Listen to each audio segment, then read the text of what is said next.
Assalamualaikum warahmatullahi wabarakatuh.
الحمد لله والصلاة والسلام على رسول الله وعلى آله وأصحابه ومن والاه ولا حول ولا قوة إلا بالله.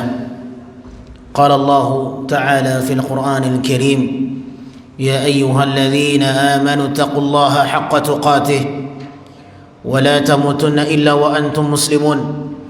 وقال: يا أيها الذين آمنوا اتقوا الله وقولوا قولا سديدا يصلح لكم أعمالكم ويغفر لكم ذنوبكم ومن يطع الله ورسوله فقد فاز فوزا عظيما. وقال: يا أيها الناس اتقوا ربكم الذي خلقكم من نفس واحدة وخلق منها زوجها وبث منهما رجالا كثيرا ونساء واتقوا الله الذي تساءلون به والأرحام إن الله كان عليكم رقيبا. فإن أصدق الحديث كلام الله وخير الهدي هدي محمد صلى الله عليه وسلم وشر الأمور محدثاتها فإن كل محدثة في الدين بدعة وكل بدعة ضلالة وكل ضلالة في النار. Ma'asyiral muslimin yang dimuliakan Allah, Al-Imam Al-Bukhari mengeluarkan satu riwayat dalam kitab sahihnya tatkala Allah Subhanahu wa taala menurunkan salah satu firman-Nya yang berbunyi: alladzina amanu wa lam yalbisu imanahum bidzulmin ulaika lahumul amnu wa hum muhtadun. Allah Subhanahu wa taala ketika menurunkan ayat yang berbunyi, dan mereka orang-orang yang beriman dan tidak mencampuri keimanan mereka dengan perbuatan kezaliman, merekalah orang-orang yang akan dianugerahkan kepada mereka keamanan, dan merekalah orang-orang yang mendapatkan petunjuk dari Allah Subhanahu wa taala. Tahukah kita turunnya ayat ini dirasa berat oleh para sahabat Nabi sallallahu alaihi wasallam. Para sahabat merasakan beratnya memikul ayat ini. Tuntutan ayat ini sangat berat. Syaqqa dzalika ala ashabir Rasul sallallahu alaihi wasallam. Mereka merasakan beratnya untuk merealisasikan ayat ini. Lantas mereka para sahabat segera mendatangi Rasul sallallahu alaihi wasallam dan bertanya, "Ya Rasulullah, ayyuna lam yalbis imanahu bidzulmin?" Ya Rasulullah, siapa di antara kita yang belum pernah mencampurkan keimanannya dengan kezaliman? Setiap kita pernah berbuat zalim ya Rasulullah. Setiap kita pernah terjatuh kepada kezaliman dan kesalahan. Siapa di antara kami yang terlepas daripada itu ya Rasulullah? Tidak ada ya Rasulullah. Maka Nabi sallallahu alaihi wasallam menerangkan apa maksud ayat itu. Sesungguhnya yang aku maksudkan, yang dimaksudkan oleh Allah tentang kezaliman dalam ayat ini adalah kesyirikan.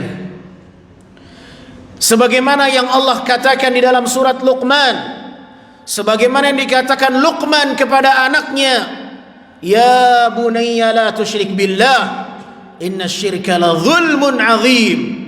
Wahai anakku, janganlah engkau berbuat kesyirikan, karena kesyirikan adalah kezaliman yang sangat besar. Saudaraku yang dimuliakan Allah Subhanahu wa taala, Allah Subhanahu wa taala berjanji di dalam Al-Qur'an untuk memberikan keamanan dan memberikan petunjuk kepada mereka yang tidak mempersekutukan Allah. Allah Subhanahu wa taala berjanji di dalam Al-Qur'an akan memberikan keamanan kepada siapapun yang tidak berbuat kesyirikan. Itulah kunci keamanan, saudaraku yang dimuliakan Allah. Satu negeri apabila mereka masih berbuat kesyirikan atau membiarkan kesyirikan terjadi, maka jangan pernah berharap keamanan dapat direalisasikan. Tidak akan pernah satu negeri mendapatkan keamanan dari Allah Subhanahu wa taala apabila di negeri itu kesyirikan masih merajalela dan bahkan mereka dibiarkan merajalela. Maka kunci keamanan yang sesungguhnya apabila kesyirikan itu diberantas sampai ke akar-akarnya. Itulah satu-satunya cara untuk mendapatkan keamanan, saudaraku yang dimuliakan Allah.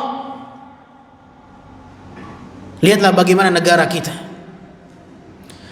bagaimana keamanan itu hilang karena kesyirikan itu masih dibiarkan merajalela. Saudaraku yang dimuliakan Allah Azza wa Jalla, negeri Saudi Arabia adalah negeri yang sangat memberikan perhatian khusus untuk memberantas kesyirikan.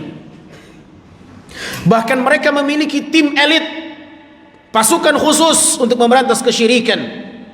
Rijalul Hisbah, Qismul Amr, Hayatul Amr bil Ma'ruf wa Nahy 'anil Munkar, memiliki pasukan khusus untuk memberantas kesyirikan, saudaraku yang dimuliakan Allah Azza wa Jalla. Karena mereka menyadari dan mereka tahu bahwa kesyirikanlah yang menyebabkan hilangnya keamanan dari permukaan bumi ini. Kesyirikan akan mendatangkan kemurkaan Allah Subhanahu wa ta'ala. Oleh sebab itu, mereka mengetahui akar permasalahan, mana yang harus mereka berantas, mana yang harus mereka habisi. Kesyirikan adalah kezaliman yang terbesar. Itulah yang dikatakan oleh Allah dalam Al-Quranul Karim. Saudaraku yang dimuliakan Allah, satu-satunya dosa yang tidak akan diampuni oleh Allah Subhanahu wa ta'ala adalah perbuatan syirik. Satu-satunya dosa yang tidak akan diampuni oleh Allah pelakunya kecuali bertaubat adalah perbuatan syirik. Dosa di bawah level syirik, apabila Allah menghendaki, Allah akan ampuni. Apabila Allah Subhanahu wa ta'ala menghendaki, Allah akan ampuni dosa-dosa di bawah level syirik. Namun kesyirikan tidak ada istilah Allah Subhanahu wa ta'ala memberikan ampunan kepada hambanya, kecuali hambanya yang meminta taubat kepada Allah, bertaubat dan meninggalkan kesyirikan itu. Itulah yang Allah gariskan di dalam Al-Quranul Karim. Allah berfirman, innallaha la yaghfiru an yushraka bihi wa yaghfiru ma duna dzalika liman yasha. Allah tidak akan mengampuni dosa syirik sedikit pun. Allah tidak akan memberikan ampunan kepada pelaku syirik. Wa yaghfiru ma duna dzalika liman yasha. Dan Allah akan memberikan ampunan kepada pelaku dosa yang di bawah level syirik dengan kehendak Allah Subhanahu wa ta'ala. Wa man yusyrik billah faqad iftara itsman 'azima. Dan barang siapa yang terjatuh kepada kesyirikan, maka dia telah terjatuh kepada dosa yang sangat besar. Ma'asyiral muslimin yang dimuliakan Allah, setiap kita berkewajiban untuk memurnikan tauhid dalam diri kita. Bukan hanya untuk orang-orang awam, tapi untuk para pelajar sekalipun, bahkan para ustadz sekalipun wajib untuk memurnikan tauhid dalam dirinya. Selamatkan diri kita masing-masing untuk menghindar sejauh-jauhnya dari perkara syirik, baik syirik yang besar maupun syirik yang kecil. Jangan pernah merasa aman diri kita selamat dari syirik, saudaraku yang dimuliakan Allah. Sekalipun kita telah belajar, bahkan terkadang seseorang yang telah berilmu, seseorang yang beribadah, seseorang yang melakukan ketaatan, terkadang dia juga terjatuh kepada kesyirikan tanpa mereka sadari. Saudaraku yang dimuliakan Allah, kesyirikan bukan hanya seseorang yang menyembah patung, akan tapi kesyirikan memiliki cabang-cabang yang begitu banyak, yang harus dihindari, yang harus dijauhi oleh seorang muslim. Suatu ketika salah seorang sahabat, Abu Sa'id Al-Khudri radhiyallahu ta'ala anhu, mengatakan,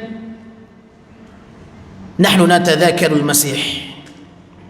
Kharaja alaina Rasul sallallahu alaihi wasallam wa nahnu natadhakar al-Masih ad-Dajjal. Satu ketika kami sedang berdiskusi dengan para sahabat yang lain tentang fitnah Masih ad-Dajjal. Kemudian Nabi sallallahu alaihi wasallam muncul di hadapan kami, hadir di hadapan kami. Kemudian Nabi mengatakan, ala ukhbirukum bima huwa akhwafu alaikum indi minal masihid dajjal. Maukah kalian aku kabarkan apa yang paling aku takuti menimpa kalian dibandingkan fitnah Masihid Dajjal? Ma'asyar muslimin, fitnah Masihid Dajjal adalah fitnah terbesar yang dikatakan oleh Rasul sallallahu alaihi wasallam, ma min nabiyyin illa wa andhara ummatahu wa qaumahu min hadhihi al-fitnah yakhafu an yaqa'a fihim. Kata Nabi sallallahu alaihi wasallam, tidak ada seorang pun nabi melainkan seluruh para nabi memperingatkan umatnya dari fitnah Masihid Dajjal, karena mereka khawatir apabila fitnah Masihid Dajjal ini hadir di tengah-tengah mereka, datang ketika mereka masih hidup,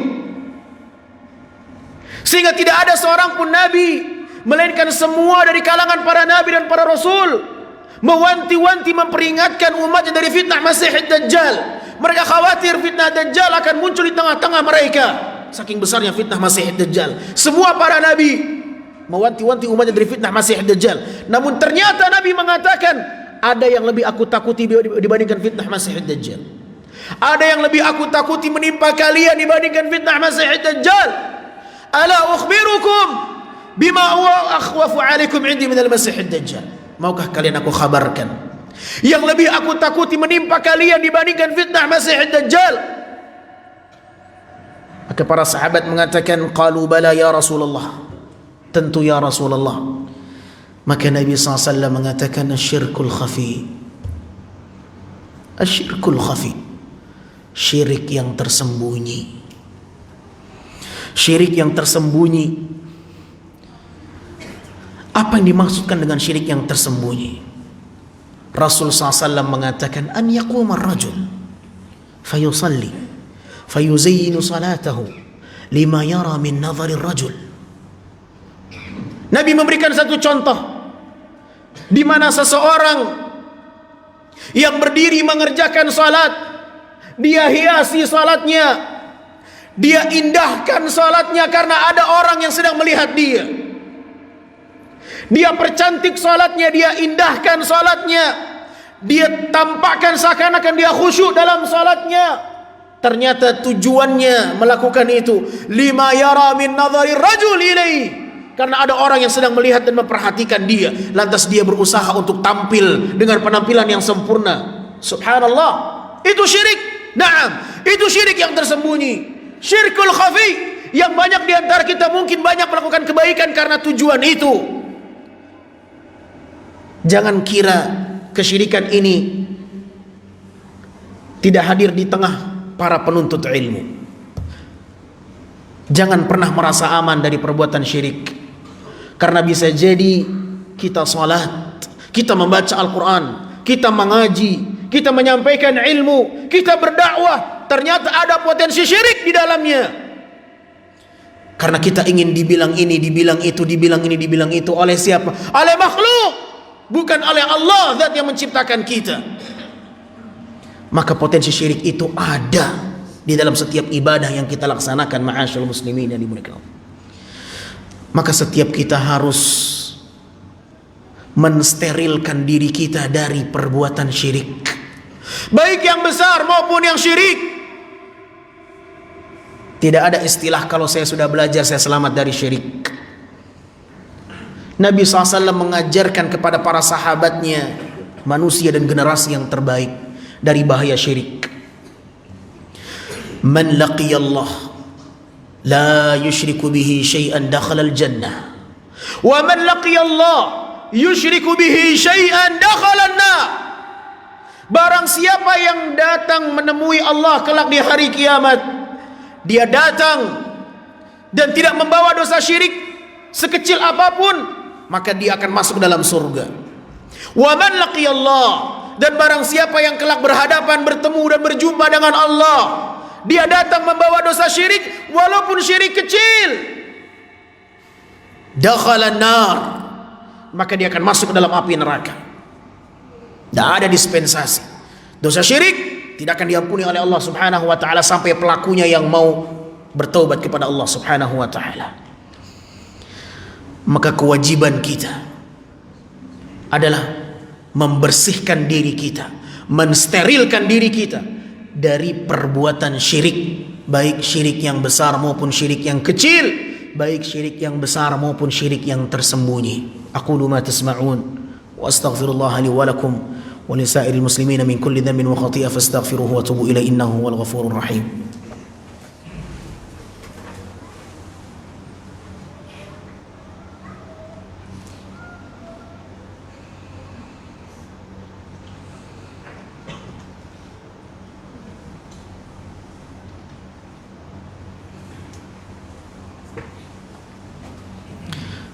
Alhamdulillah, wassalatu wassalamu ala rasulillah wa ala alihi wa ashabihi wa man walah, wa la hawla wa la quwwata illa billah. Ma'asyiral muslimin, khatib berpesan untuk dirinya dan seluruh kaum muslimin untuk senantiasa bertakwa kepada Allah Subhanahu wa taala. Wa tazawwadu fa inna khaira zadi taqwa. Ahibati fillah, saudaraku yang saya cintai karena Allah Subhanahu wa taala, siapa yang tidak kenal dengan Nabi Ibrahim, Khalilullah, manusia yang mendapatkan cap dan label sang kekasih Allah. Khalilullah, Abul Anbiya, yang dikatakan bapaknya para nabi. Karena keturunan Nabi Ibrahim adalah keturunan yang banyak, menjadi nabi yang Allah pilih.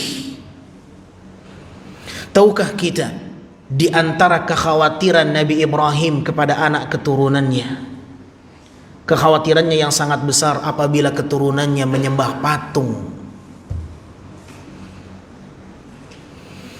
Nabi Ibrahim berdoa kepada Allah Subhanahu wa taala agar anak keturunannya diselamatkan dari perbuatan syirik. Allah berfirman dalam surat Ibrahim, wa idh qala Ibrahim rabbi ij'al hadzal balada amina wajnubni wa bani an na'budal asnam. Dan tatkala Nabi Ibrahim berkata, rabbi ij'al hadzal balada amina, ya Allah, jadikanlah negeri ini negeri yang aman sentosa, dan jauhkan kami dan anak keturunan kami dari menyembah patung. Itu doa Nabi Ibrahim. Nabi Ibrahim sebagai seorang ayah yang sangat memperdulikan akhirat anaknya, khawatir apabila anaknya terjatuh kepada kesyirikan. Mungkin Anda merasa aman, Anda sudah belajar. Mungkin Anda tahu kesyirikan dan tauhid, tapi siapa yang menjamin anak keturunan kita mereka akan tahu seperti kita tahu? Maka kewajiban kita sebagai seorang ayah, kewajiban kita sebagai seorang pemimpin dalam rumah tangga adalah menyelamatkan mereka dari perbuatan syirik dan meminta bantuan kepada Allah, berdoa kepada Allah sebagaimana Nabi Ibrahim berdoa kepada Allah agar anak keturunannya dijauhi dari perbuatan syirik menyembah patung. Subhanallah. Siapa di antara kita yang telah berdoa, ya Allah selamatkan anak keturunanku dari perbuatan syirik? Siapa di antara kita yang hari ini telah berdoa dengan doa itu? Saudaraku yang dimuliakan Allah, Nabi Ibrahim meminta keamanan negeri dan beliau menggandengkan agar diselamatkan dari syirik. Rabbi ja'al hadzal balada amina, ya Allah jadikanlah negeri ini negeri yang aman sentosa, dan jadikan kami dan anak keturunan kami dari perbuatan syirik. Nabi Ibrahim mengetahui bahwa kesyirikan tidak akan mendatangkan keamanan. Seperti yang telah kita sampaikan tadi, ayat yang pertama kita bawakan yang diriwayatkan oleh Imam Al-Bukhari, alladzina amanu wa lam yalbisu imanahum bidzulmin ulaika lahumul amnu wa hum muhtadun. Mereka orang-orang yang beriman dan mencampur adukkan keimanan mereka dengan kesyirikan. Mereka orang-orang yang beriman dan mereka tidak mencampur adukkan keimanan mereka dengan kezaliman, mereka lah yang akan mendapatkan keamanan dari Allah. ulaika lahumul amnu wa hum muhtadun. Mereka yang akan mendapatkan keamanan dari Allah, dan mereka yang akan mendapatkan petunjuk dari Allah. Kunci keamanan adalah ketika kesyirikan harus dihanguskan. Maka Ibrahim meminta keamanan negeri, dan Nabi Ibrahim tahu akar permasalahan. Kesyirikanlah yang harus dihanguskan. Maka Nabi Ibrahim meminta kepada Allah, ya Allah, jauhkan kami, anak keturunan kami, dari perbuatan syirik. Itu satu-satunya cara untuk mendatangkan keamanan yang telah dijamin oleh Allah subhanahu wa ta'ala. Oleh sebab itu, saudaraku yang dimuliakan Allah, kewajiban kita untuk mendapatkan keamanan itu, sterilkan diri kita dari noda-noda syirik. Dan kesyirikan bukan hanya menyembah patung. Kesyirikan itu banyak cabang-cabangnya. Seseorang yang mempercayai dukun pun termasuk di antara cabang kesyirikan. Seseorang yang terjatuh kepada ibadah dan dia mengharapkan makhluk pujiannya, syirik. Seseorang yang terjatuh kepada keyakinan-keyakinan yang menyimpang, seperti halnya mereka meyakini bahwa yang mengendalikan hujan adalah pawang hujan. Masih banyak saudara kita yang melakukan ini, yang meyakini bahwa hujan itu dikendalikan oleh pawang hujan. Sehingga tidak sedikit ketika mereka melakukan satu acara, agar acara mereka sukses, mereka mendatangi pawang hujan. Allah mengatakan dalam Al-Quran, Allah mengatakan dalam hadis qudsi, asbaha min ibadi mu'minun bi wa kafir. Asbaha min ibadi mu'minun bi wa kafir. Ada di antara hamba-hambaku yang mereka mukmin kepadaku, dan ada di antara mereka yang kafir kepadaku. Adapun mereka yang mengatakan mutirna bi fadlillahi wa rahmatihi, adapun mereka yang mengatakan setelah hujan itu telah berhenti, mereka mengatakan berdoa kepada Allah, mutirna bi fadlillahi wa rahmati, Allah telah menganugerahkan kepada kami hujan dengan rahmat dan karunia-Nya. Mu'minun bi wa kafirun bil kaukab, maka dia telah beriman kepadaku, kata Allah, dan dia telah kafir kepada bintang-bintang. Wa amma man qala, adapun yang mengatakan mutirna bi nawi kadza wa kadza, telah diturunkan hujan karena bintang ini, karena bintang itu, asbaha kafiran bi mu'minun bil kaukab, maka dia telah kafir kepadaku dan dia telah beriman kepada bintang-bintang. Banyak kaum muslimin yang kafir kepada Allah karena mengimani bahwa yang menurunkan hujan bukan Allah, sehingga mereka mendatangi pawang hujan. Mereka meyakini bahwa pawang hujanlah yang mengendalikan turunnya dan menahan air. La haula wa la quwata illa billah. Ainal iman? Sebagian mereka masih ada yang meyakini jimat yang bisa mendatangkan keberkahan, yang bisa menolak bala. La haula wa la quwata illa billah. Menempelkan foto seorang yang dianggap saleh, wali, dan mereka menyangka bahwa itu bisa mendatangkan keuntungan laba dari jual beli yang mereka perdagangkan. Subhanallah. Nabi SAW mengatakan, inna ruqa wa tamaim wa tiwalata syirk. Sesungguhnya jampi-jampi, mantra-mantra, jimat, santet dan pelet adalah syirik. Banyak sekali cabang-cabang kesyirikan saudaraku, yang itu masih digandrungi oleh kaum muslimin. Bagaimana negara kita menjadi negara yang aman, sehingga kezaliman terbesar dibiarkan merajalela? Demi Allah, korupsi tidak ada apa-apanya dibandingkan dengan kesyirikan. Korupsi masih muslim dia, tapi orang kalau telah terjatuh kepada kesyirikan, kekufuran, kezaliman terbesar. Semoga Allah subhanahu wa ta'ala menjaga negeri kita dari perbuatan syirik, menjaga negeri kita dari segala bentuk mara bahaya yang bisa mengundang kemurkaan Allah subhanahu wa ta'ala. Mulailah dari kita, mulailah dari anak-anak kita, mulailah dari orang terdekat kita. Sebagaimana Nabi Ibrahim berdoa, meminta kepada Allah perlindungan agar anak keturunannya dan dirinya diselamatkan dari perbuatan syirik.